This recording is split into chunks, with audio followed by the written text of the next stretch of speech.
жылдан бeri айтып келебиз ушу. Бул жерде бир мектеп бар да, эң алдыңкы мектептерден областтарда республикага белгилүү.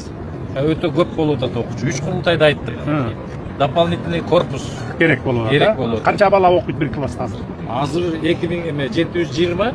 Жок, бир класста канчадан болот? 48'den эле Бишкектеги. Ошол проблема бизде. Мектеп загрузулуп, жанында мектеп бош болот. Ошо мугалимдер авторитетти жөнүшө кыймалы коюп атат. Ар жагы бош. Дагы бир мектеп барбы?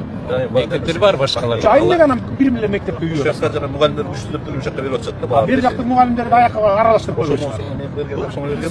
Сенин ишиң эмнеге кылып отурасың? Жок, кызык барбай атат. Ошону дополнительный жакшы мугалимдерди таппайсың. Ошону дополнительный корпус керек. Аксакал, мен азыр түшүндүм турам. Ушуңарды койгулачы, ушу дополнительный корпус кылып, анан кийин дагы эле ар жакта мектеп турса, кайра эле сала беребиз. Алабыз, Мына бир случайлар аябай көп болуп тур буга чейин. Бир айда 2 мектеп турат. 2 мектеп бир эмес. Анан үчүнчүсүн жанына алып барып салып алат экен. 15-20 адам бала окуйт ичинде.